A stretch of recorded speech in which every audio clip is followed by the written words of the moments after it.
I just want to thank the world for listening tonight on this edition of Branded After Dark. I am Branded alongside my beautiful host, Sweet Aaron. Sweet Aaron, what's up, baby? How you doing? Good. How are you? I'm great. And I'm better than great, actually. It seemed like tonight it's like, with the guest that we have on the line right now, I got to make sure I do justice by giving him a proper intro. And I got to say, listening to a lot of Harold Melvin and the Blue Notes, listening to a lot of Blue Notes music throughout my lifetime. Songs like this one right here, Hope That We Can Be Together Soon, so many other songs that's attached to so much rich history. It's an honor and a privilege to be able to say welcome to this gentleman right here by the name of Jerry Cummings, live on Branded After Dark. Mr. Cummings. Absolutely. How you doing, sir? Yes, sir. How are I am you? Branded, and Sweet Ann, I'm honored to be a part of this radio broadcast and to be able to listen to the songs like Hope That We Can Be Together Soon, which was the sleeper on the To Be True album.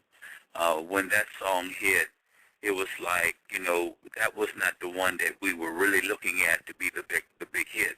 Right. But Sharon Page was a very unique vocalist, and she did an awesome job on that. Of course, Teddy and Harold did awesome jobs on that, and so to hear that coming over the airwaves now brings back a lot of memories.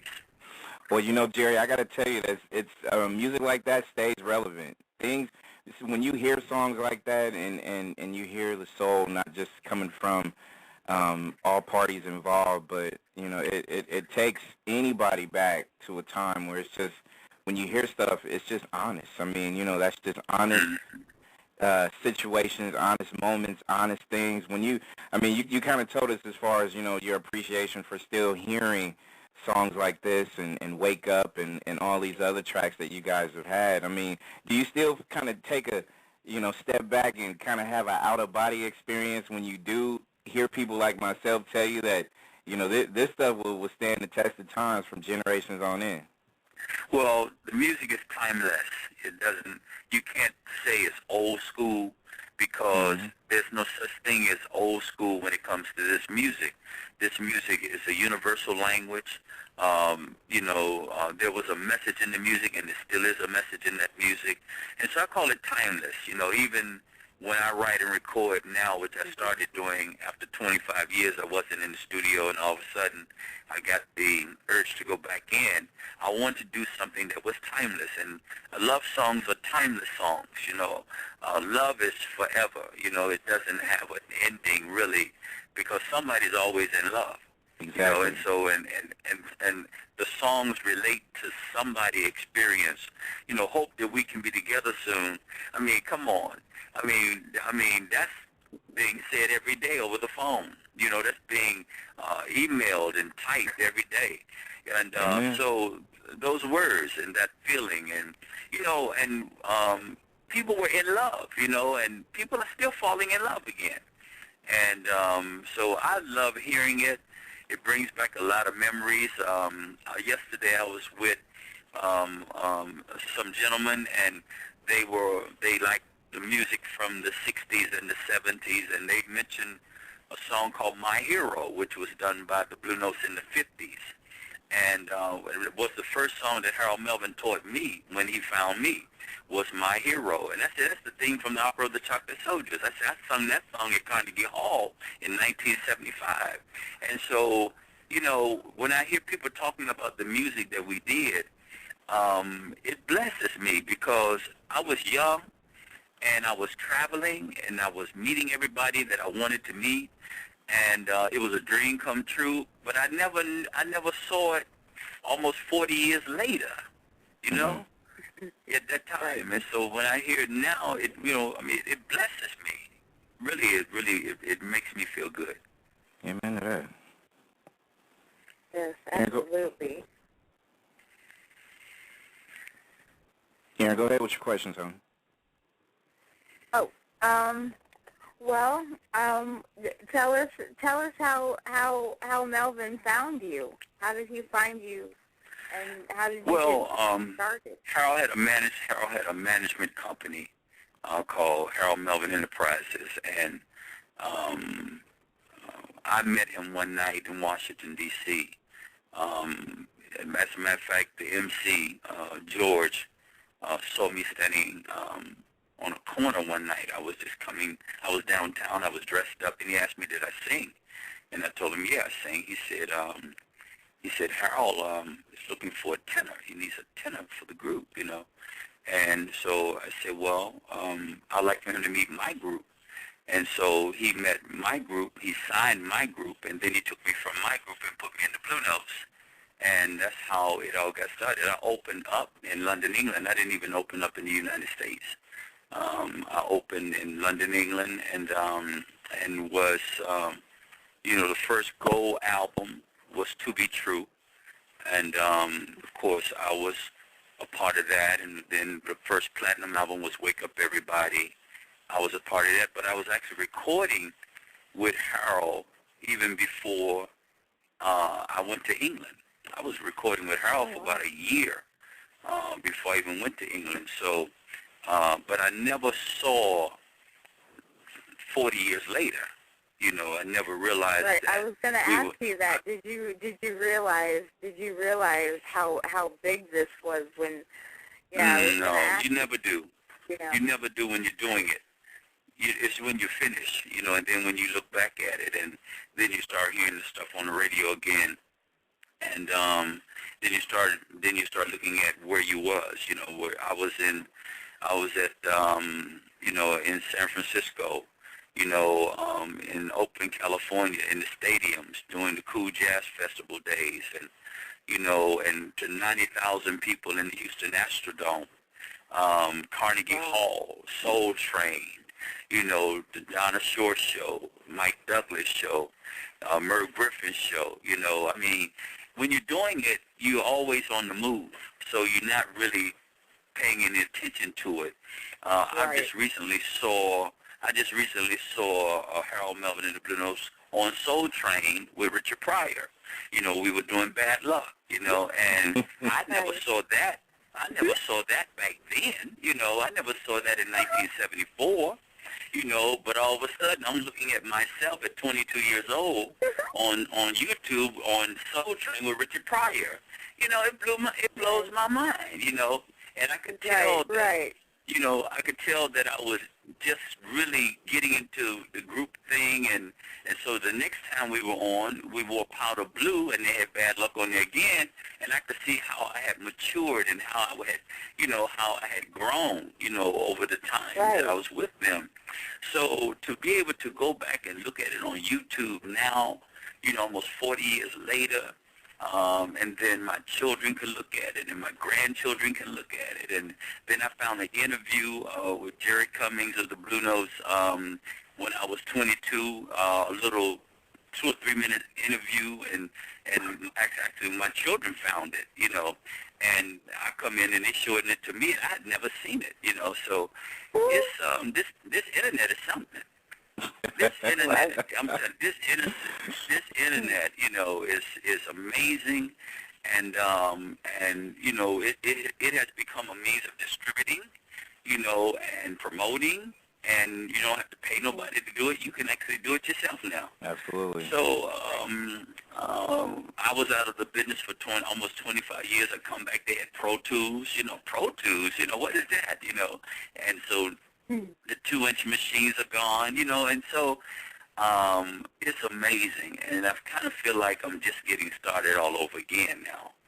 See, that's always good when you can be able to have that vibe, and especially it's I'm listening to you talk, and as humble as you sound and everything. I mean, to me, it's coming from a fan like myself, because I'm a fan first.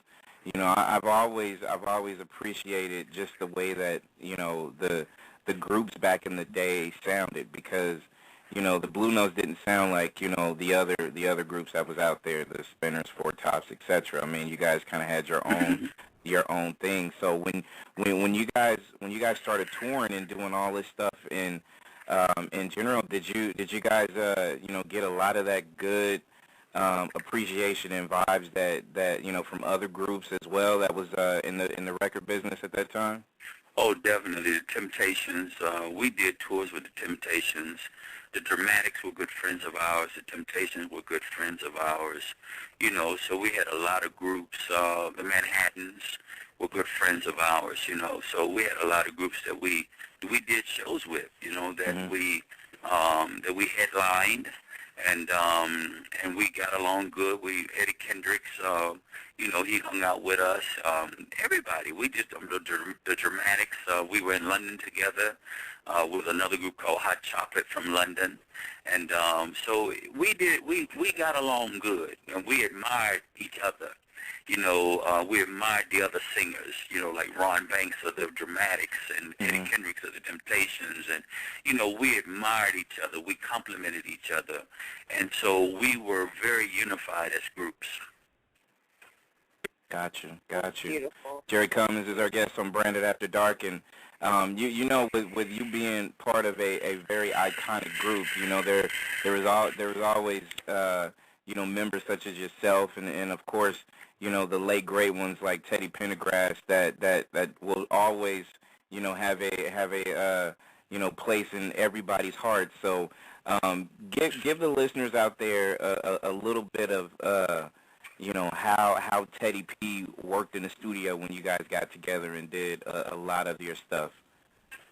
Teddy Pendergrass, to me, was the greatest lead vocalist I had ever heard in my life. First of all, Teddy could tell a story when he sang better than anybody I've heard. He was so gifted. He was just extraordinarily gifted, and he grew. I watched him grow. He grew. His confidence grew. He was a wonderful artist. Just wonderful. One of the, like I said, the greatest lead vocalist. The greatest lead vocal I ever heard was Bad Luck. If you really listen to him do that, and he ad-libbed the whole last part of it. It was all ad-lib off the top of his head, and no notes or nothing, just ad-libbing because he could tell a story. And to me, that's the greatest vocal I have ever heard in my life was Bad Luck. I was in the studio, just me, Teddy, and McFadden and Whitehead. McFadden and Whitehead wrote Bad Luck. And we were in the piano room when he was teaching it to Teddy. And we were putting the background together. And so I got to see, to be with him through all of that. Teddy and I were very close, probably closer than the other Blue Notes because we were only a year apart. And everybody else was a little bit older than we were. But when you talk about a great vocalist, that man was absolutely the greatest I have ever heard. Wow. Out of all the artists that you throughout the years have been able to work with, who do you think was, outside of your group, like who has had the most inspiration to you? Oh, of course, Eddie Kendricks. Eddie Kendricks inspired me, of course, before I even knew anything about Harold Melvin. Eddie Kendricks from high school was my inspiration, and another great one that inspired me, of course, was Barry White because of his string arrangements and horn arrangements and orchestration. Barry White was like an idol.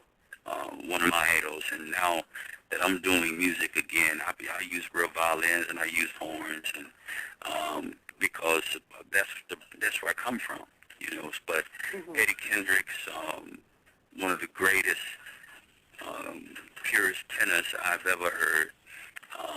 Barry White, when it comes to maestro, arrangements, music, one of the greatest.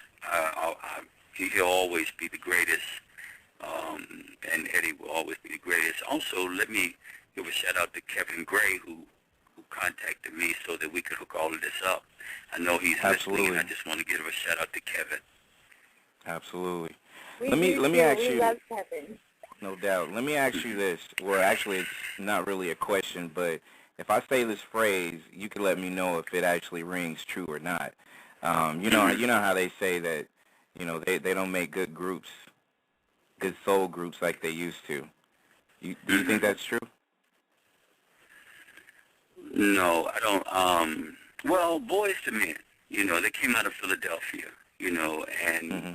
I remember I was in the studio, just visiting a studio about 3 years ago, and Wanye from Boyz to Men was in the studio, and I was telling him that I was so proud of the work that they had been doing and how they had brought back the sound of group that could sing like from the soul.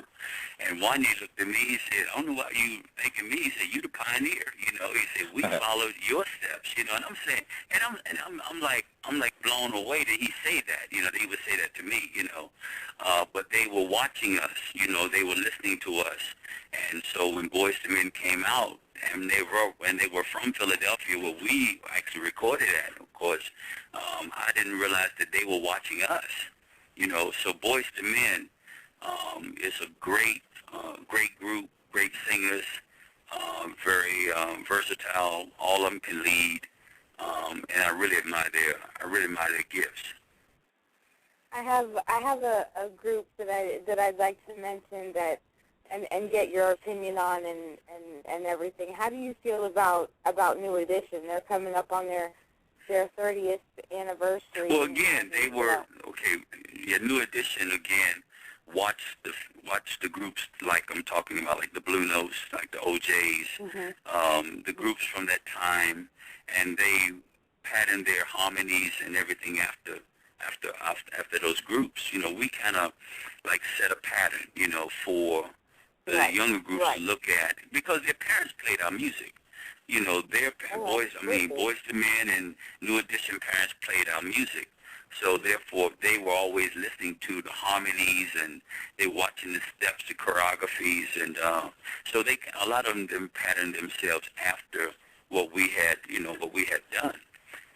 But New Edition, great singers. Johnny Gill came out of there. Of course, Bobby Brown comes out of there. A lot of great singers. Hmm.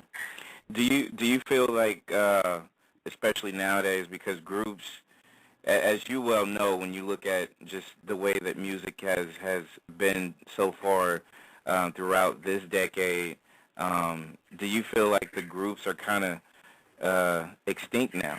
Because you don't really hear too much from, say for instance, a new group that might be somewhere that we may not know. Are they running its course, so to speak, or is there still some hope that we can be able to get good groups to be able to, start this whole drive over again? It would have to be like, I don't know, because the groups now didn't come up, or they're not coming up like we did. We didn't have vocal coaches. We didn't have companies backing us. Like now it's more of some branding by some company. Backing them. We didn't have all of that. Right. I think that the era that we came through, it's an era that will last forever, and people will always go back and listen to the sound of the 70s. The world has changed. Everything has changed. Music has changed.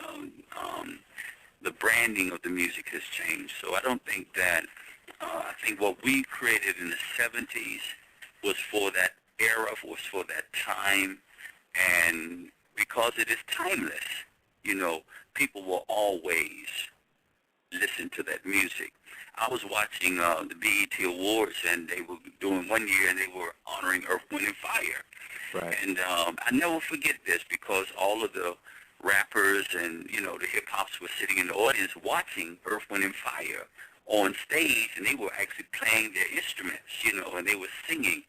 And when they showed the audience, the rappers and the hip hoppers had their mouths open. They was astonished, because they had never heard anything like that. It was like, it was almost like they were looking at God almost, because they had never seen anything like that. you know, because they using, you know, mechanical instruments and they using computers and, you know, and here they saw a band like Earth, Wind and Fire playing their horns and drums and guitars and singing and, you know, and so after they went off, they could have just stopped the show. They could have just went off. They could have just had a commercial and say, "We'll see y'all the next year," you know.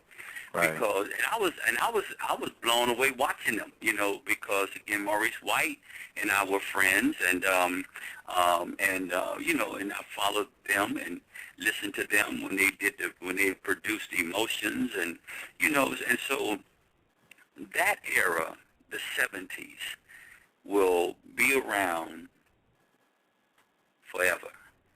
As long as forever is, it will be here forever. There was more, I don't know, raw talent back then, I guess you could say, and it wasn't so much, you know, manufactured, so to speak. Right. And we were hungry. I mean, that was our dream. You know, that was our dream as children. That was our dream, you know, to get to that point, to be able to do Soul Train, to be able to do the Midnight Special and the Dinah Shore Show. That was our dream, to be able, I never thought about a gold album. I mean, that wasn't even in my mind, you know. And then when Harold told me that, you know, he said, "Baby, we had a gold album. To be true with gold." I said, "What?" He said, "Yeah, we're going to Canada, and we're going to pick up our gold albums at the CBS convention." And that's where I met Maurice White at, Earth, Wind and Fire, you know. So, you know, and I'm 22, 23 years old, and all of this is happening, and I'm just flowing with it, you know. So I just want to say that that music is timeless, and what I'm recording now, I believe that one day it'll be considered timeless because I came from that era. Amen to that. No doubt. Jerry Cummings, Blue Notes icon, is our guest on Branded After Dark. And since you talked about the new music, now that we have, I have a couple of tracks, and I think we should kind of kickstart one to talk about what are some of the things you're actually doing right now. So I'm going to play a track that you gave me, Nothing Compares to You. Let the listeners know a little bit about that, and before we play this. No one compares to you.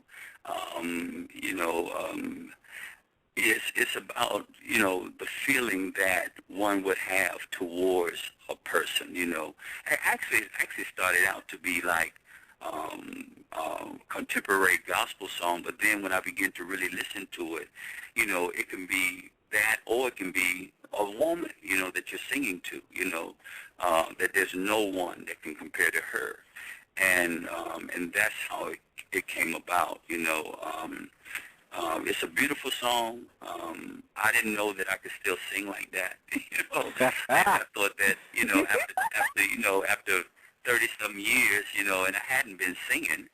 And Bobby Eli, I recorded at Bobby Eli's studio in Philadelphia. Bobby Eli, great guitar player. And when he heard it, you know, he recorded Stylistics. He recorded Blue Magic, the Delphonics, so he was used to working with tenors. And Bobby said, "Man," he said, "this is beautiful." He said, "I love it," you know, and he even played the guitar on this song. I use real violins, and it's just a beautiful song. I just hope everyone can be able to catch it, you know, because it's a wonderful song. I enjoyed singing it. I enjoy listening to it, and this is the first time really America's about to hear, you know, because it's been taken off over in Europe. But this is one of the first times. You'll be one of the first to break it in America. Well, you know what? It's an honor to be able to break it on Branded After Dark. And before I play this, come on, Jerry. You know, you can be removed from music, but once you got it, you got it. And no one can take that away, right? I never thought about it. But people were telling me over the years, man, you need to sing, especially Richie Halsley out of Philadelphia. He would say, "Man, you need to be singing," you know. But I would sing a little bit around the house and stuff. He said, "Man, you still got it," you know. But I never, you know, I thought I was retired, you know. I said, "Well, I'm retired, you know. I've done that, you know. I got 3 gold, 2 platinum albums, you know. So I'm, you know." And then all of a sudden, last year I got the bug again, and I went in the studio and I started recording No One Compares to You and Oh What a Woman, and then it just sounded good to me. I said, this is pretty good stuff, you know. And so I'm trusting that the people will grab a hold of it and go to CD Baby and download it and get it and support it and, you know, join me on Facebook and let's just go for it. Let's just go for it. There we go, and we're going to go ahead and play this right here, right now. Jerry Cummings, Blue Note Icon. Hey, it's premiered right here in the States for the very first time on Branded After Dark. Here goes another brand new banger. Brand new! You can only get it right here first.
Brand new track right here by Jerry Cummings, Blue Notes Icon right here. Sweet Aaron alongside I Am Branded with the guest of honor. And so many people listening and I got to tell you, this is, it brings. I mean, even though it's a new song, it just the vibe of it is just real traditional. I love those kind of sounds. You know what I'm saying? So, hats off to you. Harold Melvin would really love to. He would be proud of that because he worked with me so many hours, teaching me how to ride tracks, and and when I listen to that, it's almost like I have to give honor to my teacher, Harold Melvin. He also, a lot of people don't know, but he also trained Teddy Pendergrass. He taught Teddy how to stand and how to breathe, and Teddy had recorded prior to coming into the Blue Notes. Teddy one time was drummer for the Blue Notes, but he had also recorded, and his first recording didn't do anything. And when Harold got him and began to work with him, then you heard Teddy Pendergrass, and you heard him grow from the early days to when he went on his own. But Harold used to work with me on riding tracks, ride the track, Jerry, ride the track, and he would show me how to do it. At one time, Harold had that same kind of tenor voice, but over the years he lost it. But he was able to teach me how to breathe and, how to lay back and, how to sing. So I listen to that now, and even though I hadn't sang in 25 years, but when I listen to that now, I keep seeing him. I keep seeing Harold Melvin. He was a one-of-a-kind teacher. He was the greatest teacher probably that anyone could ever have. And showman, he was like a black Frank Sinatra. But he was a great teacher, and a lot of people talk about how great Teddy is and how great Teddy was. But if there wasn't a Harold Melvin, there wouldn't have been a Teddy Pendergrass, believe me. Right. Because he put work into Teddy. And then, of course, Teddy went on to become a great solo artist. Right. But we must give credit where credit is due, and Harold Melvin was the teacher. I mean, you go back and you listen to a lot of the work. I mean, of course, Harold Melvin and the Blue Notes. I mean, Harold Melvin is, alongside that, everything that you guys have done. I mean, we've been saying it all night, and we're gonna continue to say it, man. It will forever withstand the test of time, due to the pure art form that was displayed by you guys. So hats off to the teacher, teaching the new teacher, because I see you still as that influential guy that can be able to help, usher in maybe a new wave of people out there. And I got so many questions, and of course our staff here at Nexxlegacy is really out there promoting this. Questions out there is pulling in as far as what advice can you give to new groups that's trying to form, because there might be some guys or girls that's trying to become the next Harold Melvin and the Blue Notes. So what is your advice? We have given them, all of the music and all of the songs that they ever need to study. If they just study what we have already done some 40 years ago, I mean, it's like I said, because it is timeless, it's already there. If they just go and listen and study what's already been written, and then they can improve on it. Amen to that. They can improve on what has already been done, so that's the easiest thing to do. It's already been written, it's already been done, and now if you want to do that, just go and listen, and we rehearse, we started rehearsing my high school group, we rehearsed every day, we weren't going to church, so we rehearsed on Sundays, and then when I was in high school, we met in the hallways between breaks, and we sang in the hallways, and it was our passion. You have to have some passion to do this. You got to love it. You have to work at it, and then if you love it and work at it, doors will start opening for you, ways will be made, and if I can help anyone, of course, they can always contact me, and get in contact with me through Facebook, or they can get my email address and email me, TSOP, the Sound of Philadelphia, 2009 at AOL.com, and I'm willing to help anyone that really have a passion for it, but they got to be willing to listen. You know, a lot of the young people now think they already know things, you know. And then one of the problems that I had with a lot of young people is their egos. You know, too egotistical. You know, they think they already know, they can't tell them nothing, and we old-fashioned, and you know. But we mastered this thing. You know, we mastered this. We know what it takes to make it. And so if they would listen, we would teach them. You know, and show them how it is done, and that there's always room for one more. Hey, you know you got me over here saying amen. Amen to that, preach. I know, we're in you church a preacher. now. I'm the same way. Cause look, I'm more of a, like you, a traditional guy. I would rather go back and study all the greats that had music that will last a lifetime versus, you know, the kind of songs that circulate nowadays that's only for the moment. Like, a lot of people out there really, even though you'll get so many people out there that'll rush to go get that, you know, it's like fast food in a sense.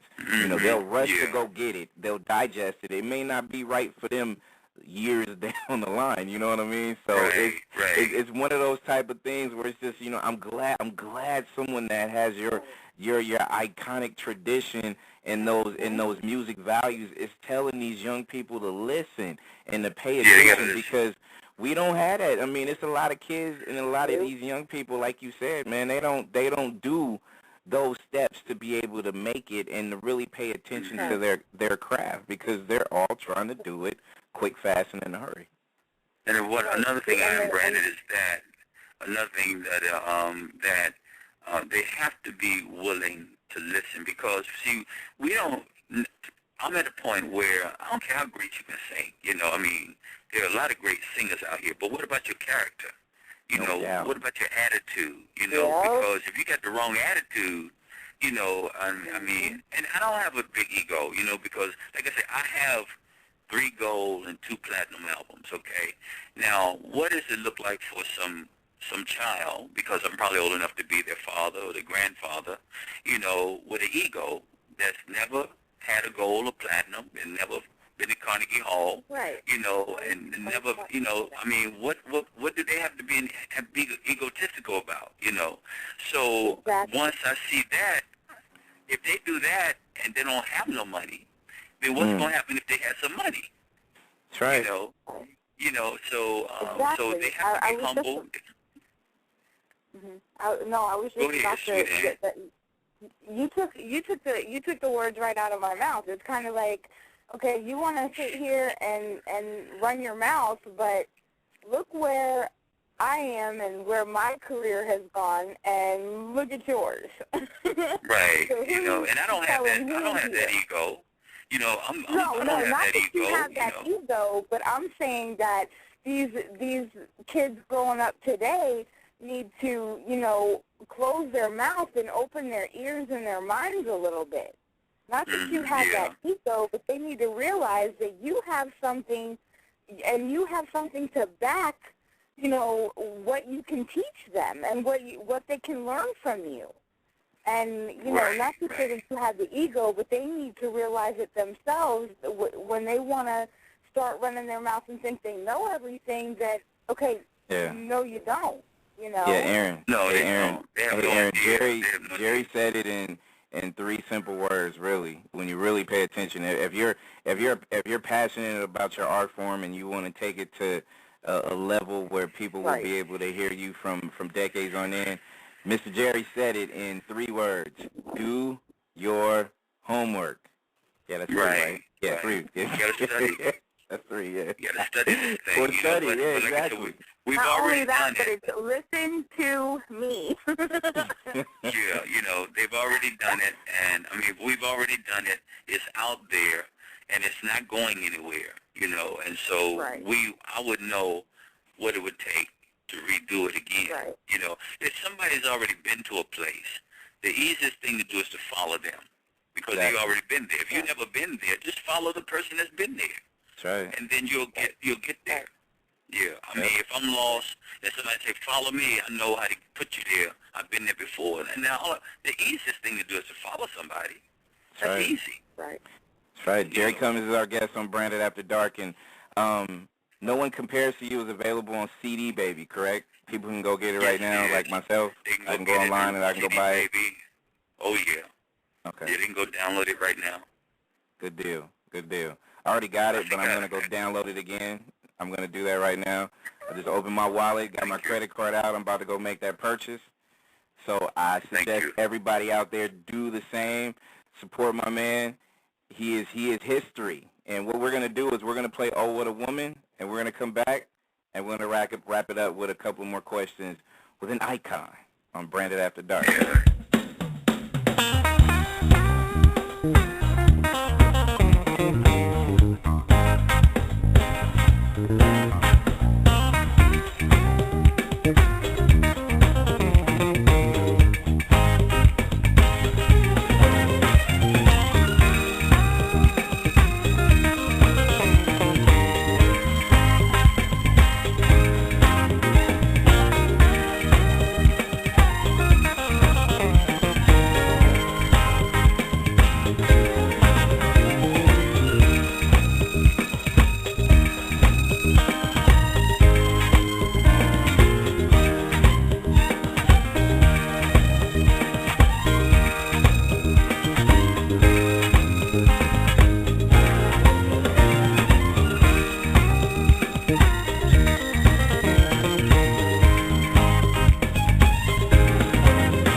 was just reading the other night, and the question was asked, who can find a virtuous woman? For her price is more valuable than rubies, more valuable than gold.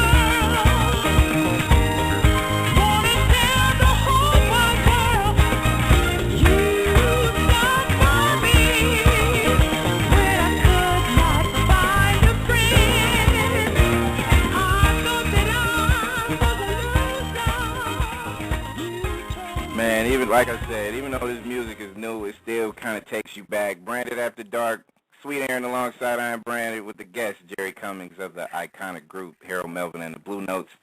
So many, like I said before, there's so many listeners out there listening, emails, the social media networking game is really turned up. Now, this song right here, Oh What a Woman, is this available as well on CD Baby or not yet? It's on CD Baby, and I think Amazon, all of the outlets is carrying that, and they can go download it right now, put it on their ringtones, and so when their phone rings, it can either be ringing with "No One Compares to You" or "Oh What a Woman." There you go. There you go. Yeah, that's a true song. Everything that I write is I've lived it. I've lived it. A time when I didn't smile, a time when I wasn't happy, and met this certain young lady, and all of a sudden I had to say, "Oh, what a woman," and amen to that. And that's just, what we sang was really true stories, our own experiences, and that's the best song, when you write about something that you have been through and something that you have experienced. Everybody has been through that. Everybody has met that person, and I try to, and one of the things that I don't see a lot of today is people love each other but not in love, and yep. And I remember having a conversation with Mr. Gamble a couple of years ago. I said, Mr. Gamble, I said, the music that we created, it changed society, Mm-hmm. it changed people, I said, we need to come back and bring that back, and it was almost like he's saying, well, you do it, I said, okay, Right. I'll come back and I'll do my best, and so I love Oh What a Woman. I mean, I listen to it in the car, and I'm just like, wow, I like the song, and even though I wrote it, but Right. it's a feel-good song, it makes you feel good. It's a good vibe. It's something to get up in the morning and listen to on the way to work, it's a good vibe. And see, Jerry, so the thing about it, too, is you can't do it by yourself, of course, so, you're going to have the support of the station and, of course, the people that love traditional music. I call it traditional music because we've been talking about it all night. It will make you feel a certain way based on experiences that you've had right. in your lifetime, or that you long for. Like to me, I think when it's all said and done, everybody would love a long-lasting love relationship with their man or their woman or whatever. So it's those songs is going to cater to that feeling. There's going to be breakup songs Right. that's going to cater to those kind of feelings because with love there's loss. Sometimes you're going to lose a relationship, or sometimes you're not going to have a good one. But it's all part of that life cycle. But that's the thing that I say that I feel like we need to bring back. So like I said, you can't do it yourself. We're gonna have to help, and then not only that, people are gonna have to pay attention. I want to say thank you so much for helping. I Am Branded and Sweet Ann. I want to say thank you so much for helping this to get out. and because it doesn't matter if I record, if it doesn't get out, it's just recorded. And so I appreciate everything that you would do to push it, to share it with other outlets and other stations and other people who are on the radio who are doing this type of music. I'm doing another interview in London, England on the 21st of this month. They got the same songs and they're pushing it. And you never know. This could turn out to be something that could start another trend. You know, when people hear it and start playing it, start downloading it. And the more you play it, the more they hear it, the more they like it. So thank you so much in advance for pushing it. And if it, you know, if it should go to the Grammys or go to the awards, I'll make sure y'all have tickets to be there. Hey, you know what? So that we can. And I'm glad you mentioned that, because I was going to say that it doesn't matter where you're performing. I need to go where you are so I can just get an autograph. And I don't ask people for autographs, but I want one from you, man. Like, I really do, because, I mean, you have no idea. Like, you know, growing up in my household, you know, you were, you know, and I say this to a lot of people that I really and truly have a lot of music respect for. You know, when people say that music is a life changer, it literally is in a lot of cases, because, you know, growing up in homes, that's all you have is music. So, you know, in certain cases, so it certain things is like you helped me grow up in a lot of ways. So, you know, I just want your autograph, man. I'm gonna put it out there in the air. I just want your autograph. So, I have some hard copy. I have some hard copy CDs, and I'll make sure that I get one signed and mail it directly to you. That's what I'm talking about, Jerry. I love you, man. Where you located? I'm in the Bay Area, in California. When you mention Oakland, man, like I said, there's a lot of traditional roots. When you mention about doing shows back in the day, my mom, you know, is a major fan, and she would always tell stories, man. So, you know, this is homecoming in a sense. You know what I'm saying? So okay, is your mother listening now? She is actually. She is. You know, she's nowhere near me, but I know she always listens to, you know, most of my shows the majority of the time. So it's love to your mother. I know she's listening, and I want to thank her for playing the music so that you could hear it growing up. And now that you're grown, and it's your mother that helped you to understand the value of real music and music that is timeless, you know. Exactly. And our music may have helped produce you, you know. So, you know, help you to come to birth, you know. So, yeah. You know, hey, so you hear me applauding right now, Jerry? I'm over here applauding right now, sir. You know, the love songs is a message in the music, and again, I'm just thankful to you. I am Brandon, and to your host, Sweet Ann, for playing it, for releasing it. People are hearing it, and the more they hear it, I know they're going to like it. And it's just one of those songs that once they hear it 3 or 4 times, they'll start singing it, they'll start talking about it. Before you know it, you never know. Like I said, this is how it begins. This thing can grow all the way to the Grammys, you know, all the way to the top awards in the country, but it has to start somewhere. Exactly. And so you brand it, you know, you're branding it, you know, and that's why you are I Am Branded. I appreciate that, Mr. Jerry. Let me put in Mr. Kevin Gray, because I know Kevin Gray wanted to publicly say hello and stuff like that too. KG, you're on, man. What's up? KG. Mr. Kevin Gray. Yeah, what's up, brother? Oh, there you go. Yeah, what's good? Hey, what's up, Jerry? Yes, Kevin. It's so good to hear your voice. Yeah, man, loving the interview. Great story, what you put down tonight and stuff, taking your time, you know, just tell your story and your new music. I love it, man. You keep on doing what you do, man. You know, I loving it, man. You know, Kevin told me he's already got my music on the ringtone on his phone. Hey, already? Yeah. Got it out. Yeah, man. I appreciate it, man. I appreciate it very much, man. You know. There you go. Thank you, Hey, Kevin, I need to definitely get a copy of autograph from you, man, too, man. That's nothing, you know. We can make that happen tomorrow, you know. Kevin, what city are you in? I'm in Boston. You're in Boston, okay, all right. And I just happened to be talking to y'all from Queens in New York, and Okay. I was in Connecticut earlier today, and I've been in the area of Connecticut and New York for the last couple of weeks now, and